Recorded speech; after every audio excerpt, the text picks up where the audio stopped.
Hopes बद्दल मी तुम्हाला एक गोष्ट सांगेन। एक साधारण व्यक्ती असतो, तो काहीतरी गडबड करतो, गडबड केल्यामुळं त्याच्या राज्यातले सैनिक त्याला अटक करतात। अटक केल्यानंतर त्या व्यक्तीला राजासमोर नेल्या जातं। राजासमोर नेल्यानंतर राजा हा क्रूर होता। राजा त्या व्यक्तीला बघतो, त्या सैनिकांना विचारतो याचा गुन्हा काय।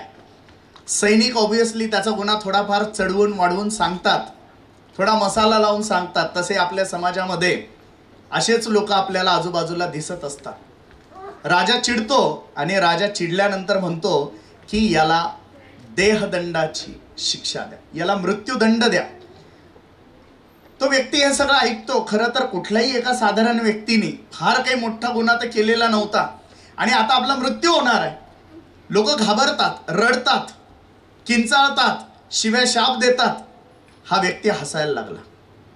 हा हसायला लागल्यावर राजाला वाटलं, अरे मी फाशीची शिक्षा दिल्यावर, मी मृत्यूदंड दिल्यावर हा व्यक्ती घाबरत कसा नाही आहे, काय प्रकार आहे हा।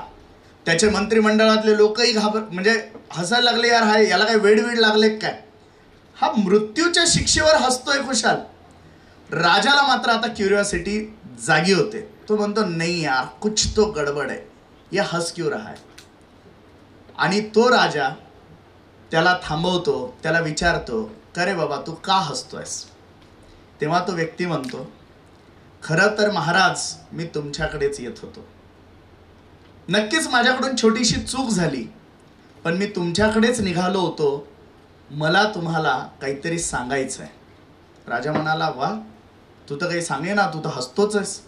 म्हणजे मी काही सांगण्याच्या आतच तुम्ही मला मृत्यूदंडाची शिक्षा दिली, आता मी काय बोलणार। तर राजा म्हणाला, नाही बोल।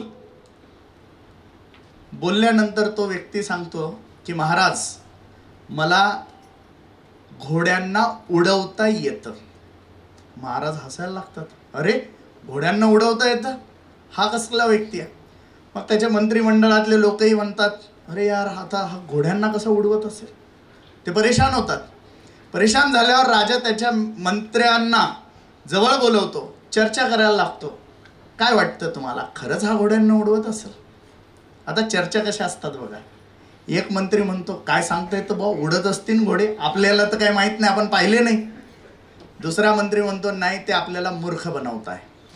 तो व्यक्ती आपल्याला मूर्ख बनवतोय, घोडे उडत नसतात। तिसरा मंत्री म्हणतो, आपण पाहिलं नाहीये घोड्यांना उडताना, याचा अर्थ उडतच नसतील असं थोडी आहे, कदाचित त्याला येत असेल। मग तो राजा पूर्ण विचारांती परत दरबारात त्या माणसाला बोलवतो आणि त्या माणसाला विचारतो, तुला खरंच घोडे उडवता येतात। तो म्हटला, हो बिलकुल। म्हणे किती वेळ लागेल घोड्यांना हे शिकवण्यासाठी। तो म्हणाला, महाराज मला 1 वर्ष लागेल। आणि 1 वर्षात काय काय लागेल, काही नाही, माझं कुटुंब एकदम आनंदात सुखात जगेल असं मला छानसं घर द्या, घोड्यांसाठी जे ट्रेनिंग सेंटर असेल ती जागा द्या, आणि पूर्ण 1 वर्षभर त्या सेंटरच्या आसपासही कुठलाही व्यक्ती येणार नाही याची काळजी घ्या, नाहीतर मला डिस्टर्ब होईल मी त्यांना शिकवताना। आणि कदाचित एखाद्या दुश्मन राज्यातील व्यक्तीने जर हे जर बघितलं तर त्याच्याकडे ही टेक्निक येऊन जाईल। राजा त्याच्या सगळ्या शर्ती मान्य करतो। आता हा व्यक्ती घरी जातो, तोपर्यंत घरी ही वार्ता पोचलेली असते की याला पकडलं गेलं होतं, याला शिक्षा दिलेली होती, नंतर यांनी असं असं सांगितलंय। घरी जातो तर त्याचे बायका पोरं एकदम रडत असतात। तर हा व्यक्ती घरी जातो, त्याची बायको रडत रडत त्याला विचारते, जेव्हा तुम्हाला ही गोष्ट येतच नाही तरी तुम्ही खोटं बोलून राजाला का फसवलं। तुम्हाला हे माहिती आहे का की तो किती क्रूर आहे आणि 1 वर्षांनी तो तुम्हाला नक्की मारणार।